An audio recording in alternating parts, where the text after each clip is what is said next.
आता मी हे तुम्हाला दाखवते. ही वर्कची साडी आहे. ह्या वर्कच्या साडीला आता अस्तर अटॅच कसं करायचं ते सांगते मी. आता मी ही मेन अस्तर जेवढी आपली लेंथ आहे त्यानुसार हे कटिंग करून घेतलेलं आहे.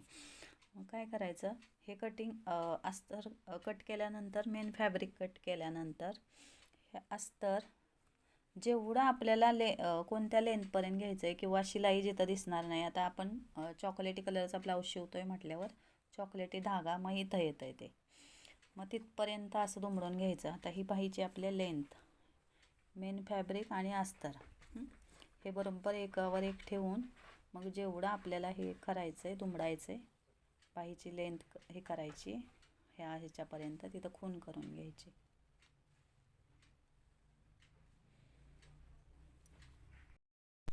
हे बघा, ह्या अशा प्रकारे खून करून तेवढीच मी इथं अशी रेषा मारून घेतली आणि तेवढंच बरोबर दुमडून घेणार आहे. दुसऱ्या अस्तरलाही सेम तसंच करून दुमडून घेणार आहे. हे बघा, हे अशा प्रकारे मी दोन्ही अस्तरला शिलाई मारून घेतली. आता आपल्या ह्या मेन फॅब्रिक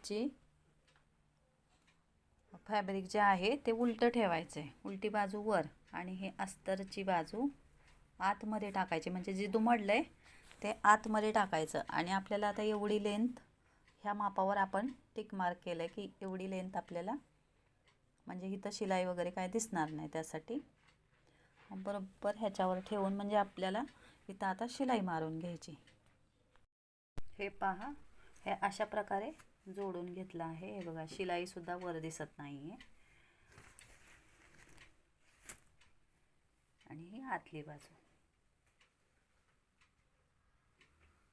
मग नंतर इथं वर शिलाई मारून जेवढं एक्स्ट्राचं होतंय ते कट करून घ्यायचं.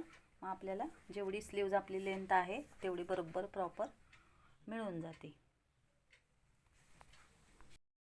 अशा प्रकारे या दोन्ही स्लीव्ज तयार करून घेतले. ही दुसरी, म्हणजे काय होतं, डायमंड पण राहतात, आपल्याला पण त्रास कमी होतो आणि डिझाईनसुद्धा आहे तशीच राहते. सिंगल दाब वगैरे काय लावायला लागत नाही, इझिली पटकन होतं.